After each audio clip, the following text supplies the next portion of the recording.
lame-ish Megatron. Silence, fools! Get your geek theory speculation specs on for the curious case of Studio Series concept art Megatron. So the Studio Series seems to be having a bit of a flail. It's starting to look a bit like they've exhausted all the good characters and are very pointedly avoiding eye contact with the inconvenient and embarrassing ones, all the while worming deeper and deeper into ever narrower nooks of an increasingly murky labyrinth of their own creation, reduced to roping in faces from any media that ever appeared on any device, from the big screen to the Twitch stream. I mean, it's got to the point now that they're pushing out toys of character designs that didn't even make it to camera, forming a strange subdivision of concept art figures drawn from discarded drawing board drafts. And not for the first time, but I guess we're saying it out loud now. And the centerpiece Billy Big Bollocks of said theoretical throng is this silver-skinned stunner, based on the dropped Megatron design from 2018's Bumblebee, which managed to shoehorn just about all the big Decepticons except Megatron into a single fan service overload sequence bolted on at the last minute. The backdrop even brings back that very scene, reinforcing the toy's what-if proposition with a Cybertronian street view. Like, whoa, wouldn't it be crazy if it was Megatron barking the orders instead of Shockwave? But listen, right, hear me out. I don't know if I'm Mandelaing this, but I definitely remember reading a review of an early cut of Bumblebee, where Megatron showed up at the end, frozen in place at the Hoover Dam, as like a bridging point between that movie and the '07 one. Like, you got John Cena and that other prick there like, oh, glad we covered this up. I love being shady government wankers. Foreshadow, foreshadow. Am I nuts? Was that real? Help me, Lorenzo. But, you know, I don't blame him for not taking that angle here. What use would it be to make a callback to a deleted scene? This is the way cleaner option from a toy marketing perspective. Anyway, the toy.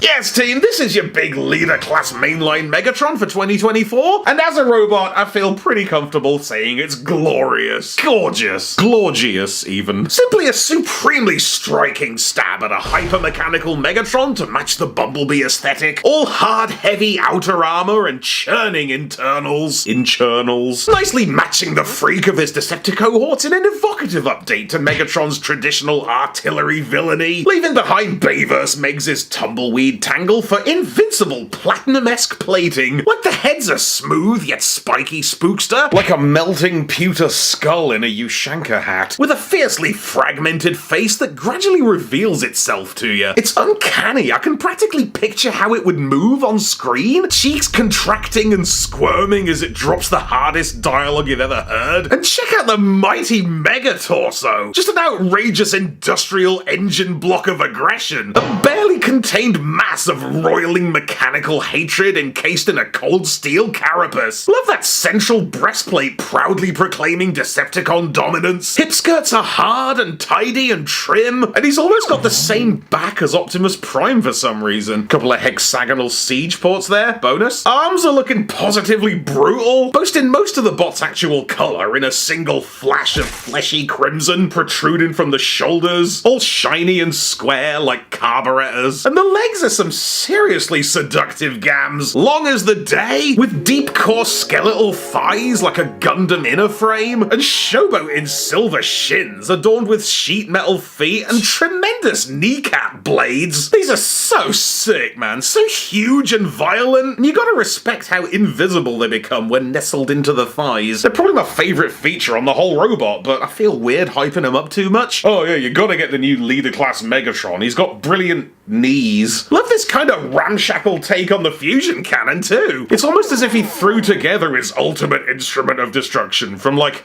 a length of drain pipe and a Dyson. I'm into it though, it looks low-tech in a good way. But it's going to be difficult to talk much more about concept art Garfunkel here. God, that's so dumb. But it's going to be difficult to talk much more about concept art Garfunkel here without getting into posability. And once we're in, it's going to be tough to stop, because this shit is unreal. Like the hips, the elbows, and the shoulders are borderline omnidirectional. Waist swivel, head wobble, the type of fingers you generally only see on a masterpiece. You got butterfly chest pop joints on the go. This thing can hacker. And the knees and feet must have come off deep sea fishermen, because this angling goes deep. It's probably the most complete job I've ever seen on making a Transformer like human level flexible. We're an ab crunch away from paradise. It's amazing. And it always looks good. It's a commanding presence and a thrill to be around. Same. This is a phenomenal robot mode. There's a kind of dynamism to it that's legitimately breathtaking. Exceptionally playable, visually stunning, and I can see it fitting in with anyone's collection somewhere. And honestly, I really like how he scales with Voyager Optimus. I like it when Megatron's just a bit bigger, you know? For me, Megatron should pose a problem, but not overwhelm. This is about right. We're looking pretty good. We're in rude health. So we should probably just pop a bow on this with a decent alt mode and call this figure a win, right? Well...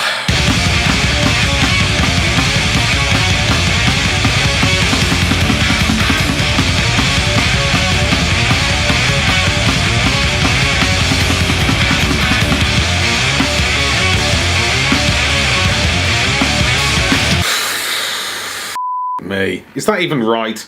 I don't think it matters. Transformation to tank mode is kinda good, frustratingly. I was almost expecting to have a bad time that lasted all day, or at least be accosted by countless fiddly greeblies, but it's way simpler than it seems, and for once, that's not good news for Thew. Because isn't any process kinda negated when the results, plural, are this worthless? I don't know, I'm so over these space whatever alt modes. It's not fun anymore. I guess it nominally has the features of a tank. There's some treads and a barrel, and I suppose the gunmetal colors and overwrought detailing gives it a kind of gnarly vibe, but it doesn't look cool or dangerous or badass or fun or good, and it's so obviously made out of arms and legs and bits of bloke, and it doesn't feel worth it. Even the cannon's a big joke because it's pushed so far back. The rotation point just looks ridiculous. Like, is that good? Is it funny? Am I to be amused? I might have given it a pass if there was anything else about this to like. And the best part is there's a whole nother one of these. It's just as good.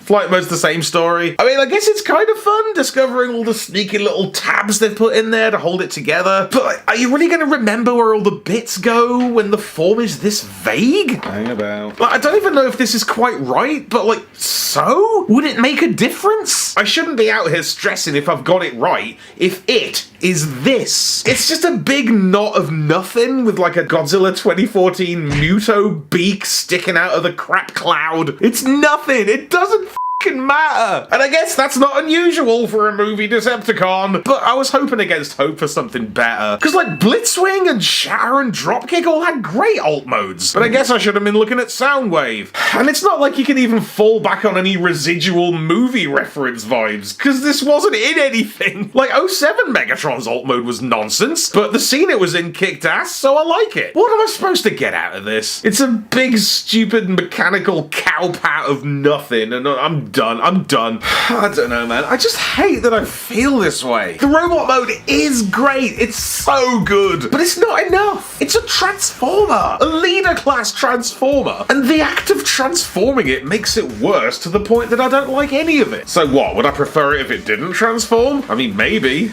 But I don't think I'd have bought it. You ain't Banzai-tron. Get out of here. And I wish I could love this toy. I so nearly do. I love Megatron. I love Studio Series. I love Bumblebee. I love concept art stuff, like that Volvo Optimus Prime. The way they showed their work, the evidence of invention, that was magic. So this thing should have been laser focused to get me pumped. The Hasbro boys even name dropped this show when they revealed it. I mean, this Megatron, monthly Megatron, really.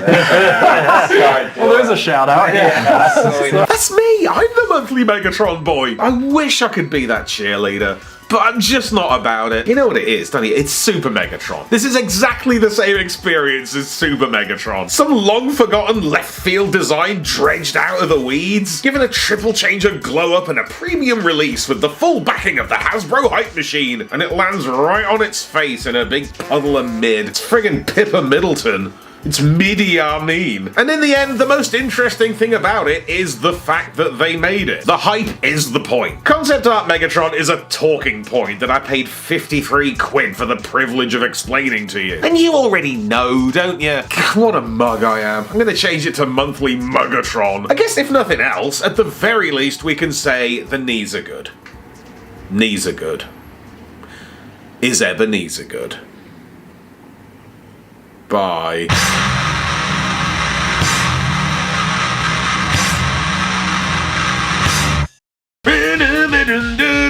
Oh, what a shame. I really want to like this thing more, but I just don't. Sorry. Cheers for watching anyway. Thank you so much to everyone who supports the show. You know what I always say at this point, but I always mean it, and it's always true. Big thanks this time to a certain hostile dodo. Thank you, dodo friend. Laters.